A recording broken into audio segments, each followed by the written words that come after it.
Thank you very much indeed. Hello, I'm Alexander Armstrong and welcome to Pointless, the game where we aim for the obscure and we ignore the obvious. Let's meet today's players. And couple number one. Hi, I'm Niall. This is my lovely wife, Sam, and we're from Chigwell in Essex. Couple number two. Hi, my name's Jamie. This is my wife, Vicky, and we're from Exeter. Couple number three. Hi, this is Jay. I'm Fred. That's my partner, and we are from Darlington. And finally, couple number four. I'm Camelia. This is my husband, Curtis, and we're from Leeds. And these are today's contestants.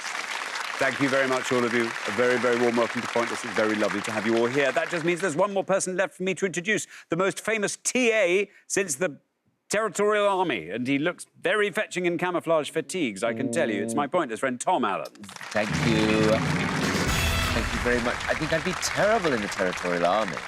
I didn't say you were. No, I think you'd be rubbish but awfully good in the uniform. Well, I would like Bit itchy. parade. I would love a parade, yeah. Yeah, but the uniform would be a bit itchy for me, I think. Yes, you're right. Yeah. All right? Yes, everything's fine. Oh, yeah, good. mustn't grumble. Mustn't grumble? Great. No, actually, no, I must. No, I won't. I'll do that later. Don't grumble. Did you have anything to eat before you started? No, I didn't, actually. No. That's the problem. And that's the thing. A lot of people watching us right now will probably be having something to eat. They might be. Or maybe heating something up. Thinking about having something to eat. Or maybe, I know there are some people who think when they hear the Pointless music, that is time to draw the cork. Oh, that's nice. With my family, it's time to pop in the oven chips. So... You see, there we go.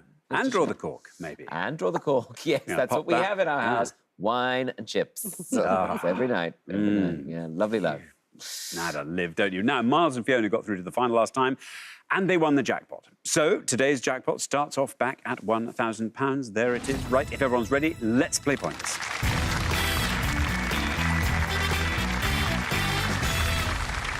It is to be borne in mind at all times that it is the pair with the highest score at the end of each round that will be eliminated. If you don't wish to be that pair, just keep your scores as low as you can and everything should be marvellous. Best of luck to everybody.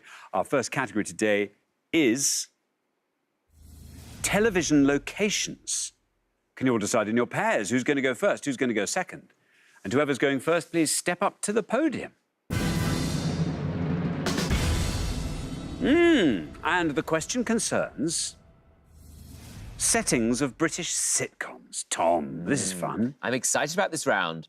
On each board, we are going to give you 7 locations that are the principal settings for various sitcoms. We'll also give you the initials of the title of each sitcom and the year it was first broadcast. Please give us the title of the sitcom that you think the fewest people will know.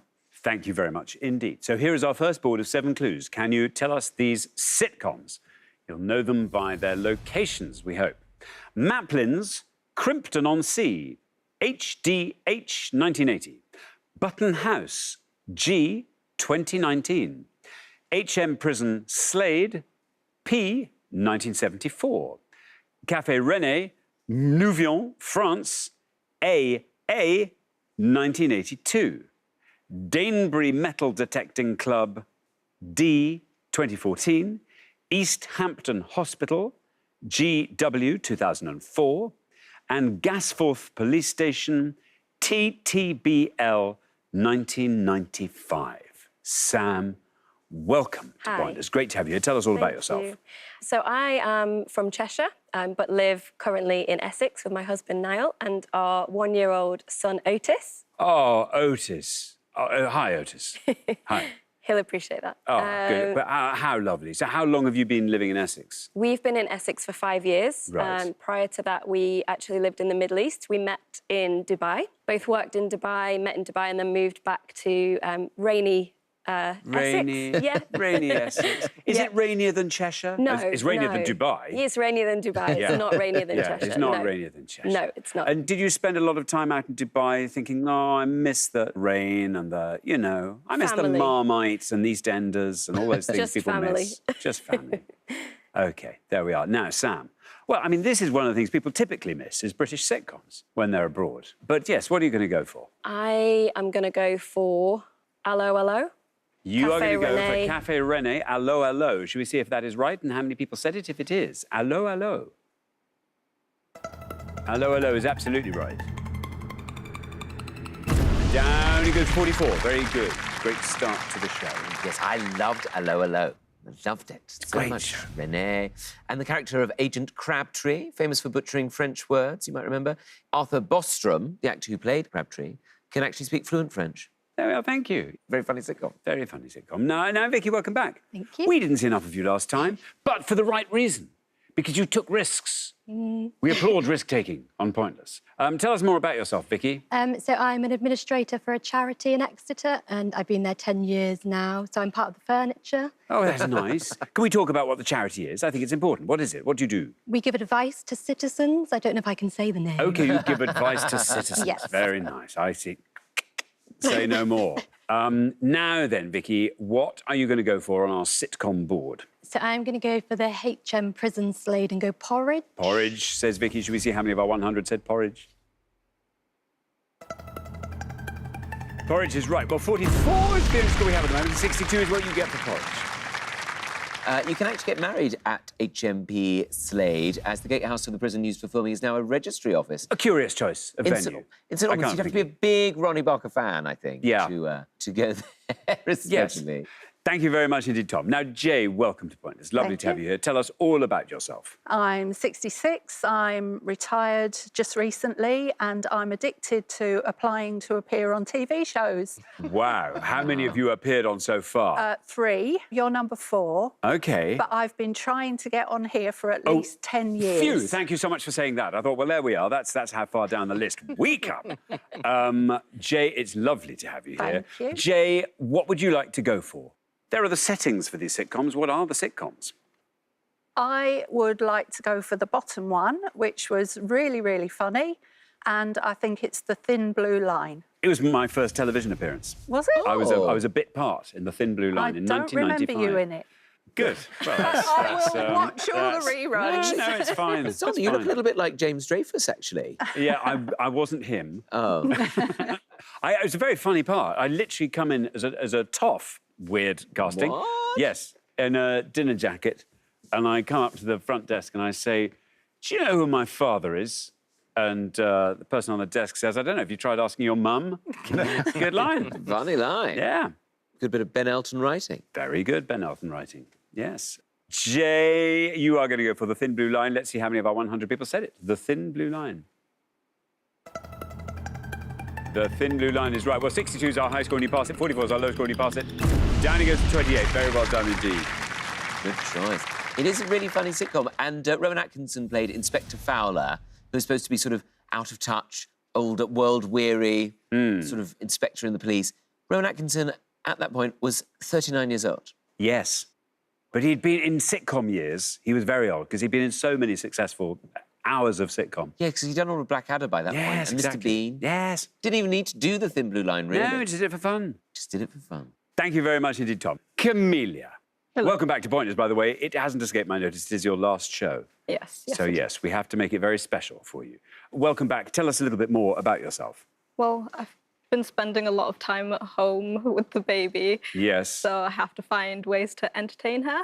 I listen to a lot of K-pop, and a lot of K-pop songs have easy dances. So Yes. I've been learning K-pop dances to entertain my entertain daughter. the baby. Yes. Do you know what people tell me babies really love, newborns really love, is the sound of this column going down. I mean, genuinely, they say that it has the most sort of mesmerising effect. It's very soothing, sends me to sleep. Anyway, now, Camellia, the board here is all yours. Would you like to talk us through it and fill in all the blanks? I wish I could. I can make an educated guess at Button House, and I'm going to say ghosts. Ghosts for Button House. Shall we see if Ghosts is right? The excellent Ghosts, absolutely right for Button House. Down it goes. 28 is our lowest score, and you pass that. Down it goes to 10. Superb answer, Camellia. Very well done indeed. Yeah, great answer there. It's great sitcom, Ghosts. It's a great sitcom. I thought more people would have got that. Yeah. You can go and visit the real house. You can go and talk. It's a very pretty house. Very pretty. Lovely place to be a ghost, I imagine. Yeah. Can you name the ones? I'm assuming you'll be able to get the top ones. I think I can. I can do Heidi High. Yes, good one. But a lot of people got that. 57 people. Then Detectorists. Yes, excellent. That would have scored you 22. East Hampton Hospital. Green Wing. 2004. Green Wing. Only Excellent. 7 people got that. Wow. Oh, if you haven't ever seen Green Wing, There's a treat in store there. That's a fabulous sitcom. Real classic. Yeah. Thank you very much. We're halfway through the round. Let's have a quick look at those scores. 10. Very well done indeed, Camelia, the best score of the past. We travel from 10 to 28, where we find Jay and Fred. From there to 44, where we find Sam and Niall. And from there to 62, where we find Vicky and Jamie. You're a little bit ahead, Jamie. I refuse to send you home at the end of this round. We must get you into round 2, because it was all over far too quickly last time. Good luck with that. We're going to come back down the line now. Will the second players please step up to the podium? OK, let's put 7 more clues to the settings of British sitcoms up on the board, and here they come. Grace Brothers Department Store, AYBS, 1972. Warmington-on-Sea, DA, 1968. Le Chateau Anglais Restaurant, C, 1993. Corrupt FM radio station, Brentford, PJDN, 2014. Wernham Hogg Paper Company, Slough, TO, 2001. Our Lady Immaculate College, DG, 2018, and the Canteen of HWD Components, Manchester, D, 1998. There we are. Curtis, welcome back. And this is a terrific shirt, by the way, if I may say, Curtis. Cheers. Bringing a lovely ray of sunshine into our studio. Tell us, for the last time, a little bit more about yourself. Camelia and I met in secondary school. Really? We were paired up, sort of like mandatory pairs in media studies. We didn't really speak before then. We were forced to make a music video for a Fall Out Boy song. Was it Dance Dance? It was horrible. It was absolutely abysmal. It's like shaky camera, just a bunch of students just awkwardly being told, "Oh, just dance, it'll be fine." But it's a nice little memory of like the first time we That's very nice. So how long after that did you start meaning much more to each other? About 2 or 3 years, not that long. OK, not that long. Yeah. That's very sweet. You're on 10, by the way. 51 or less gets you into the next round. I think this is doable. So I'm going to make another educated guess. So Wernham Hogg Paper Company and Slough, that's The Office. The Office says, Curtis, here is your red line. Let's see if The Office gets you below this red line. Wernham Hogg, absolutely right for The Office. And yes, it gets you through. Down it goes to 32, taking your total up to 42 and getting you into round 2. Yes, The Office. People like that show. Did they not? The counterpart in the American version of The Office is Dunder Mifflin. And in a deleted scene from the US show's finale, a character played by Catherine Tate says she's leaving for England because she's going to go and work at a company called Wernham Hogg. That's nice. The scene was deleted, but, you know, would have been neat. That's a nice idea. Would have been nice. Nice. Just, they took the nice bit out. Yeah. That's editing for you. There you go. Thank you very much indeed, Fred. Welcome to Point. It's great to have you here. Tell us all about yourself. Yes, I've been retired now for 10 years, but I'm quite active. One of my main things is running karate schools. And I've been out to Japan, and I go out quite regular to San Diego and across to Europe, Germany, Austria, places like that. Very good indeed. And actually very pleasing, because when you first said that, I was thinking running, karate, schools. These were 3 hobbies. And I was thinking, right, OK, no, very good indeed. That's fun and lovely to have an excuse to go out to Japan. Wonderful. May I commend you and Jay on your beautiful colour coordination as well. Thank you. I think that's just a lovely palette. Are you also addicted to applying to... This is my first game show, although I'm a great fan of Pointless. Oh, thank you. So to try not to miss your show. Oh, well, thank you very much indeed. That's great to know, and it's lovely to have you on the programme. There you are on 28, by the way. 33 or less gets you into round 2. What do you want to go for? Well, I know just a couple of these. I'm going to go for the bottom one, and that's Dinner Ladies. Dinner Ladies, says Fred. Here is your red line. Let's see if we can trouble this red line with Dinner Ladies.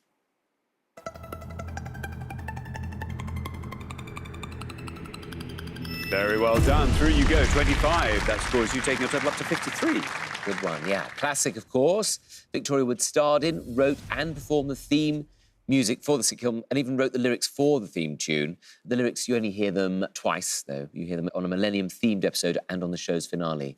And she performed it once on Parkinson as well. There we are. Yeah, it's a classic, Dinner Ladies. It's a classic, for sure. Yeah. I remember rehearsing upstairs from where they were rehearsing Dinner Ladies. Oh. Yes, in the Oval. Oh, yeah. Really? That's where they rehearsed it? Yeah, there were these old rehearsal rooms. And I think Victoria Wood is very particular about what how everyone had to know their lines very, very well. Well, she would have been, because they were such good lines. Such good lines, exactly. Yes, She's written you them can't so be brilliantly. reaching for them. Yes, No, quite right. no, quite right. Now, Jamie, welcome back to Pointless. Tell us more. You drive a bus around the centre of Exeter. I do. So this year we went on a nice holiday to Finland and we met a global superstar. You may have heard of him. Father Christmas. Father Christmas. Wow. That's exciting. What sort of state did you find him in? So he was good. Vicky was a bit starstruck. Yes. By a big man. Yeah. Well, So- you know, it's to be expected. It was, yeah. Yeah, how exciting. Yeah. Did you go on skidoos to get there, or no? We did do a little reindeer ride beforehand. Oh, that's exciting. Just to say hello to the other fellas. Very nice. That's a really lovely thing to do. I mean, I'm assuming you did this in sort of the run-up to Christmas. No. No. It's February, wasn't February, it? yeah. In February. Well, Yeah. yeah, you know, he's a bit freer then, isn't Exactly. he? You know. We don't want to disturb him too No, much. quite right. There we are. Now, Jamie, you're on 62. You are our high scorers. We need a low score here. What Yeah, would you like to go I don't for? think that's going to happen, but I'll go for the top one with Are You Being Served? OK, are you being served for the Grace Brothers department store? Should we see how many of our 100 said that? There's no red line because you are the high scorers. Are you being served is right, and it goes down to 57, taking your total up to 119. Oh, young Mr. Grays. Yes, another classic, of course, from 1972. It was written by Jeremy Lloyd and based on his experiences working in a London department store. He was fired from the job after being caught selling soft drinks in the fitting rooms during the hottest days of summer. Worked out well for him. Worked out well for us, didn't it? Exactly, so there we are. Mrs. Yeah. Slocum, of course. Yes, all of that. All of that sort of There we are, thing. thank you. Yeah, yeah. Niall, welcome to Pointless. It's terrific to have you here. Well, I feel like I know lots about you because Sam's been most indiscreet. We need to know more. Tell us, introduce yourself to us. No, of course. So, yeah, as Sam mentioned, we have a young son, Otis, but outside of being a parent, which is part-time / full-time job these days, I also work in corporate sales for a risk intelligence company based in London, yeah, which keeps us quite busy. It keeps you pretty busy. That's, Yeah. I mean, I was going to say, what do you do with your spare time? You're going to say, what spare time? I would say sleep. Yes. That's a myth. But that'll pass. That'll pass. And now, listen, you are on 44. 74 or less gets you through. Talk us through the board, if you can. Fill in the blanks. It's going to sound trite, but I'd love to. However, I can't. Are we left with nothing on the board No, that you know? I have one, I think. Okay. I'm going to take an educated guess at Wilmington-on-Sea and say Dad's Army. Dad's Army, says Niall. OK, well, the door could be open there for Jamie and Vicky. Let's see, here's your red line. Do we get you below this red line with Dad's Army? Yes. Yes, we do. 48 is what it scores, and it takes your total up to 92. Oh, yes. Thetford, the village used to create Warmington-on-Sea, is now home to a Dad's Army museum. Yes, And there's even a yes. bronze statue of Captain Mannering. Yeah, I've been there. Have you? I have been there, Oh, yeah. big Arthur Lowe fan. Well, I am rather. Oh, yeah. right. No, he's great. Who was your favourite character? Was it... Well, the Le Mesurier and Lowe double act, I think, was just an exceptional piece of comedy. Yeah. Let's have a look at the other answers. I think I can fill all of these in. Go on, have a go if you think. Chef, That would have scored you 2.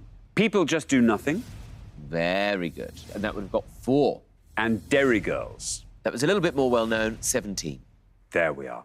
Lovely. Thank you very much indeed, Tom. That brings us to the end of our first round. It means we have to say goodbye to Jamie and Vicky.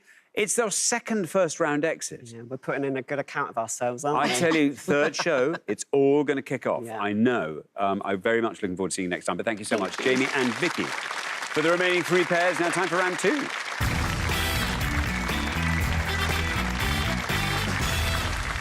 Well, huge congratulations, everybody. You came out of that round superbly. Oh, covered yourselves in glory. And no one more than Camellia, who are our lowest individual scorer there. In fact, Curtis and Camellia are our lowest combined scorers, so good work over there. But well done, one and all. Best of luck to you all. Our category for round 2 today is tennis. Can you all decide in your pairs who wants to go first, who wants to go second? And whoever's going first, please step up to the podium. OK, let's find out what the question is. Here it comes. We gave 100 people 100 seconds to name as many Wimbledon singles champions who did not represent the UK, the USA or Australia as they could, Tom. I don't know anything about tennis, so I'm going to enjoy the rest during this round.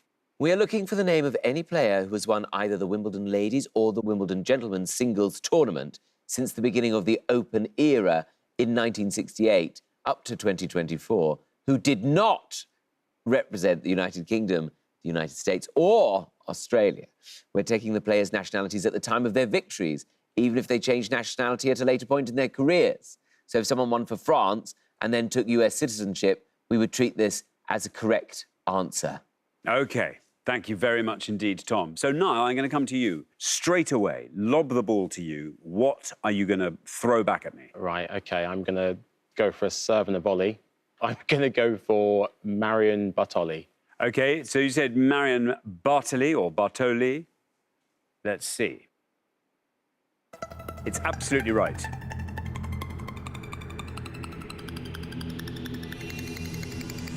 That is a pointless answer. Very well done indeed, Niall. Please may that be the first of many in this round. Being a pointless answer, it adds £250 to today's jackpot, taking the total up to £1,250. It scores you nothing and sets the bar incredibly high/low for everyone else. So very well done indeed. Marion Bartoli won in 2013 and represented France. Thank you. Now, Jay. Yes. I used to watch Wimbledon in the 70s. That's within the Open era. Yeah, but playing along at home and Yes. having to think of things like this, Yes. my go-to answer is Amelie Mauresmo. Amelie Mauresmo. Shall we see what happens when we say Amelie Mauresmo? Absolutely right, Jay. Well, nothing is our only score at the moment. Oh, one! One for Amelie Mauresmo. Amelie Mauresmo. Nothing to do with the film Amelie. Amelie Mauresmo represented France when she won in 2006. She's also part of Wimbledon history because she took part in the first match played under the roof on centre court in 2009. So she is great. She can play indoors and outdoors. She's very talented. Amazing. Thank you very much. Such breadth. Now, Camellia. Wimbledon champions who are not UK, US or Australian. Oh, well, I've been saying I hope sports doesn't come up. But I'm going to have a stab in the dark. Naomi Osaka. Naomi Osaka, says Camellia. Should we see how many of our 100 people said Naomi Osaka? I'm so sorry. That scores you 100 points. I'm sorry, Camellia. Maybe it won't be the last 100 points of the round. She's won the US Open and she's won the Australian Open, but she's never won Wimbledon. Thank you very much indeed, Tom. We're halfway through the round. Let's have a look at those scores. Well, what a mixed bag we have here in terms of scores. Nothing is the best score. Very well done indeed. Then we travel to 1, where we find Jay and Fred. And then I'm afraid it's up to 100, where we find Curtis and Camellia. I'm sorry. But Curtis, let's have a lovely low score from you and see if that helps. Good luck. We're going to come back down the line now. Will the second players please step up to the podium? OK, so remember, we are looking for Wimbledon singles champions who did not represent the UK, the USA or Australia. Now, Curtis. Right, so unlike Camellia, I'm a huge fan of tennis. Know every tennis player. Always watch, every weekend. You know, News to me. I'm tuning in. So I'm going to go Michael Jordan, famous tennis player. OK, Michael Jordan. Michael Jordan. Well, this is nice. Let's see how many of our 100 people said Michael Jordan. There's no red line for you as you're the high scorers. No. Yes. Oh, well, never mind. I'm afraid an incorrect answer scores you 100 points, takes your total up to 200 points. Yes. Yeah. Yes, I'm not an expert. I don't know much, but I'm pretty sure it wasn't tennis that... No, it wasn't tennis. Played. No. And he's American as well. Oh, you're true. He's American. You're completely right. So... Now, Fred, Yes, you're this on is- 1. It does not matter what you score. That's good because it's not my subject. OK. Tennis. But I've got one in mind, and that's Boris Becker. Boris Becker. Let's see. How many of our 100 said Boris Becker? No red line for you. You're already through. Boris Becker, absolutely right. Not bad. 21. Taking your total up to 22. Yeah, he represented West Germany during his time, so it was a good shout. He did it in 1985, 86 and 89. In fact, he won every Grand Slam except the French Open during his career, where he never reached the final. There we are. Thank you very much indeed, Tom. Now, Sam, you're on nothing. Doesn't matter what you score, you're through anyway. Phew. But it does matter, because Niall got nothing. It'd be nice to get nothing. I don't know where he's from, but I'm going to say Manuel Santana. Manuel Santana getting a nod from Niall. No red line. Let's see how many of our 100 said Manuel Santana. Do you think Niall was nodding in a sort of, ha ha, that's wrong Yes. way? Yeah. Scored you 100 points. I'm sorry. It's not a bad guess. He won in 1966, which was 2 years before the Open era, which started in '68. That's a So brilliant not a answer. bad guess. Thank you. The Open era. What was it called before that? The closed era? Close. Yeah. What are they going to call it? It was just called the Coy era. Coy. Half in, half out. Well, there were only 5 pointless answers, and we've already had 1 from Niall. The others were Angelique Kerber, Garbinia Muguruza, and then, obviously, Niall's one, Marion Bartoli. Also, there was Marketa von Rusova and Petra Kvetova. So well done at home if you got those. Thank you very much indeed, Tom. That brings us to the end of our second round. It means we have to say goodbye, and I'm afraid this is a farewell, Curtis and Camilla. It's been very lovely having you on the show. Thank you so much for playing, and I'm sorry to be sending you out on a 200 Club membership, but there we are. Such is life. But as I say, thank you for playing. Curtis and Camilla. Cheers. For the remaining 2 pairs, though, it is now time for the head-to-head.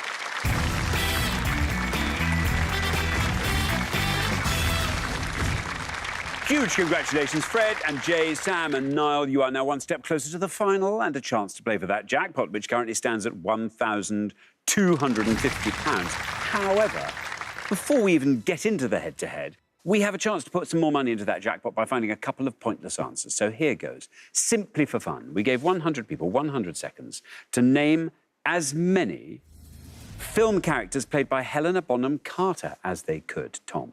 Yes. You're going to see 6 options here. 2 are scoring, 2 are pointless, and 2 are not characters played by Helena Bonham Carter at all. As ever, 250 quid in the jackpot for each pointless answer. She's never even played them. Never played. Never played. 2 of them she's never played. Don't say those ones, for goodness sake. Thank you very much indeed. So can you find the pointless Helena Bonham Carter parts from these 6? And we have Eudora Holmes, Elena Proper de Caillon, Lucy Honeychurch, Marla Singer, Helen Schlegel, and Lydia Dietz.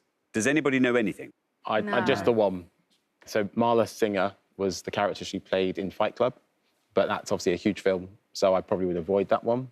I think Lucy Honeychurch might be A Room with a View, Okay. but I'm not sure. Okay, right. Well, this is really good intel. Really good. Whether or not those are things you should avoid or go for, I don't know. Anyway, Fred and Jay, what would you like to go for?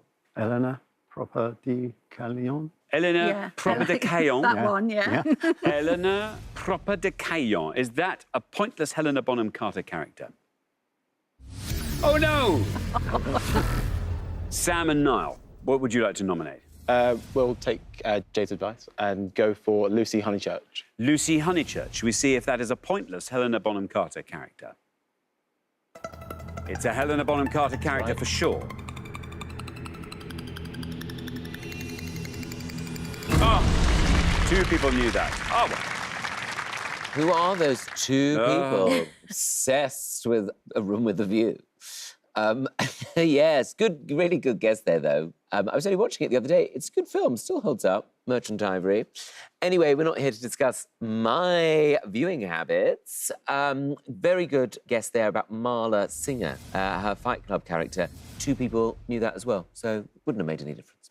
The other incorrect one was Lydia Dietz. That's a red herring. It's Winona Ryder's character name in Tim Burton's Beetlejuice films. Bonham Carter and Burton have collaborated on many films, but not Beetlejuice. They didn't collaborate on that. And Elena Proper de Caillon is actually her mother's name. So that's why that was incorrect. The pointless answers you could have gone for were Helen Schlegel, which is her character's name in Howard's End, another great Merchant Ivory film. Howard's End, not to be confused with Howard's Way. No. And then Eudora Holmes is a character in the Enola Holmes films, which nobody knew either in that group of 100 people. But as ever, the name of the game is How Thick Are the 100 People? Never underestimate. Never underestimate them. Thank you very much indeed. Well, very bad luck. We didn't find any pointless answers, but it was lovely to revisit, well, among other things, Tom's viewing habits. So let's play the head-to-head.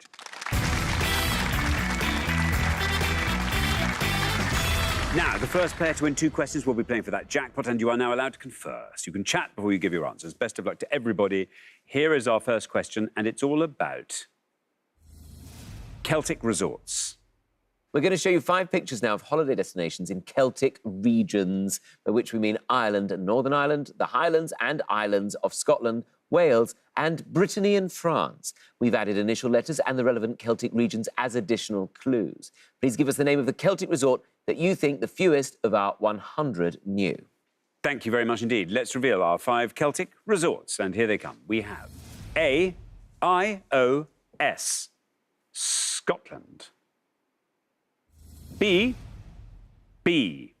Northern Ireland.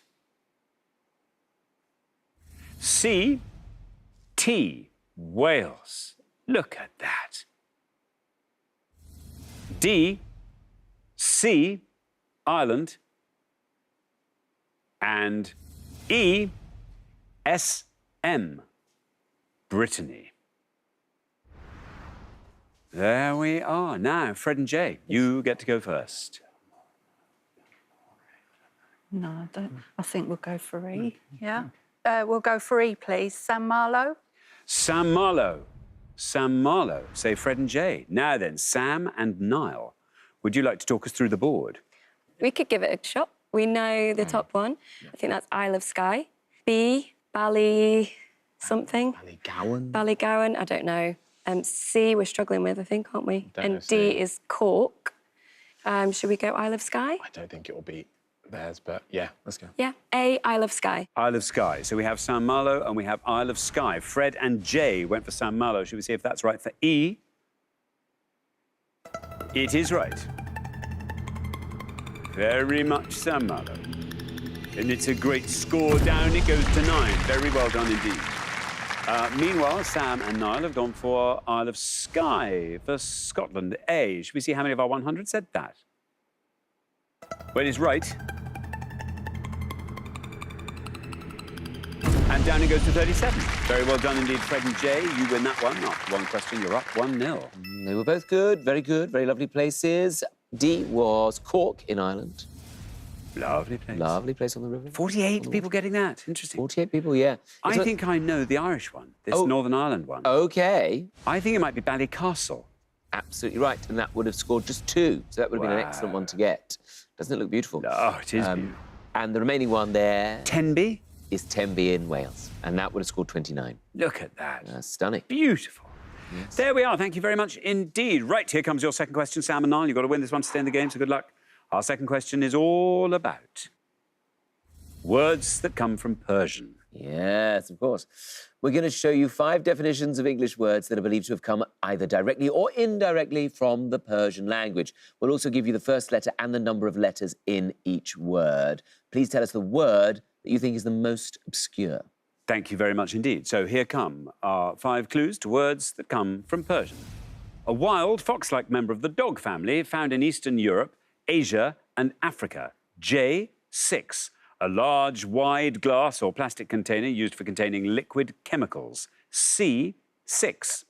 A fine wool similar to cashmere or a shawl made from this wool. P8. A headdress consisting of a length of cotton or silk wrapped around the head. T6. And a stringed instrument traditionally played in India with a round body and a long neck. S5. There we are. Sam and Niall will go first.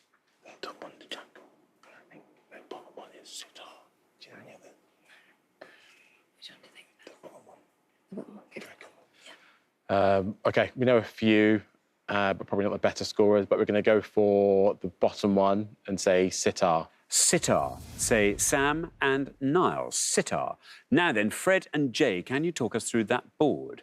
Well, I think the first one is jackal.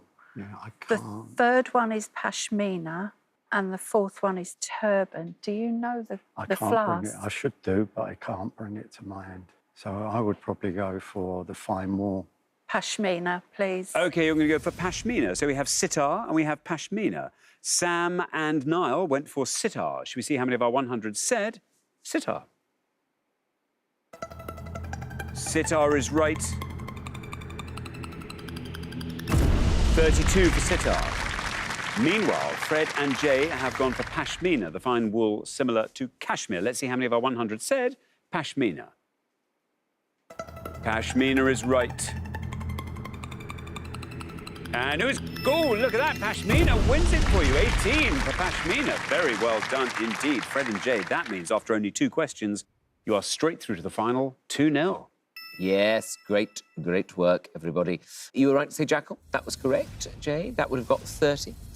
The fourth one there is turban. That would have scored 24. But the one to go for, the one you couldn't quite bring to mind, is carboy. And that would have got 1. You see, Fred should have known that. Oh. I'm a chemist. I was. You were a but you retired, or you... I've retired, yeah. Wow. Oh, well. There we are. That's the fun of retirement. You can let go of things like carboys. Well, very well done. The pair leaving us at the end of the head-to-head round, Sam and Niall, I'm afraid it's you, but we'll see you next time. Yeah. We have endless shows in hand, so it's all fine. Looking forward to that. Thank you so much for playing. But for Fred and Jay, it is now time for the Pointless Fun. Huge congratulations, Fred and Jay. You have fought off all the competition and you have won our coveted Pointless trophy. Hey.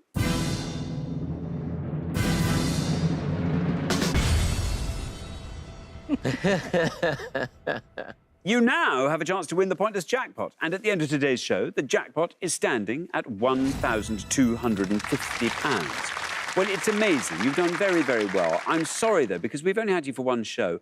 Apart from anything else, I wanted to see what you were going to wear, because you're so stylish, the pair of you. The colour palette is so good. I wanted to see what I was going to wear. But anyhow, you are here. We can't get away from that. It'd be lovely to send you back to Darlington with the jackpot. What do you want to see come up? Agatha Christie. Karate. Yes. Karate. Agatha Christie. Agatha Christie doing karate? Oh, I know. Well, it could happen. It could happen. As always, 4 things will appear on the board behind me. We just have to hope there's something there that you like. And today's quartet is the 2023 Netball World Cup, the letter E in science, Secretaries of State for Scotland and Wales, music composition. What do we think? I haven't played netball since I was at school and I didn't know what I was doing then. Well, the strongest subject there is science for me, but... Yeah, it's got to be science. Science. The letter E in science, Tom. OK. We're looking for the name of any chemical element whose symbol contains the letter E somewhere in it. Or we're looking for any named planetary satellite, i.e. moon, of the 8 major planets in our solar system that contains the letter E in its name. We are not including moons of dwarf planets or the provisional names of planetary satellites. In both cases, this is as of August 2024. Thank you very much indeed, Tom. As always, you've got up to 1 minute to come up with 3 answers. All you need to win that jackpot is for just one of those answers to be pointless. Should you come up with 3 pointless answers, we'll throw in a £500 bonus. Are you ready? Yes. Let's put 60 seconds up on the clock. There they are. Your time starts now. Well, I can only think of one satellite, and that's Europa. But chemical elements... Yeah, but it's the symbols containing the letter E. So you've got iron, which is Fe, but people will know that. I think tennessine might be Te, but I'm not sure. Einsteinium. Einsteinium, yeah. That might be just E, though. You can't think of any moons of the satellites. No, I can't.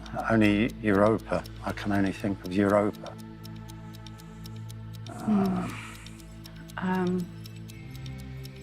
really know. Shall we go for Tennessee? 10 seconds left. Tennessee, yeah. Europa. Europa. And what else? What chemical element symbol would be in? That, I'm afraid, is your time up. I'm so sorry. Let's have your 3 answers. Sounds like you've got 3.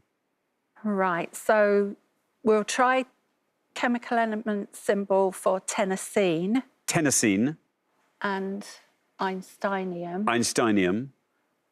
And for the moons, Europa. Europa. Of those 3, which is your best shot at a pointless answer? Tennessine. Tennessine we'll put last. Least likely to be pointless? Europa. Europa, and then Einsteinium goes in the middle. Europa, Einsteinium, Tennessine. OK, well, let's put those answers up on the board in that order, and here they are. We have Europa, Einsteinium, and Tennessine. Well, if one of these turns out to be pointless, you'll be leaving here with £1,250. What would you like to do with that? Go to Japan, I think. Yeah, Oh, it'll go that'd be towards nice. our Japan fund. Very nice indeed. OK, good. Well, fingers tightly crossed. Europa's your first answer. In this case, we're looking for moons of the solar system's 8 planets with an E in their name. Europa, how many of our 100 said that? Well, Europa is right. It just has to go all the way down to 0, and you will leave with that jackpot of £1,250. Europa now takes us down through the teens into single figures, still going down with Europa to 5. OK, 5. Not pointless, but a good answer. Your next answer is Einsteinium. For the next 2, we're looking for any chemical element whose symbol contains the letter E. Let's see how many of our 100 said Einsteinium. Is it right? Might it be pointless? Well, Einsteinium is right. The chemical symbol does contain an E. We went down to 5 with Europa.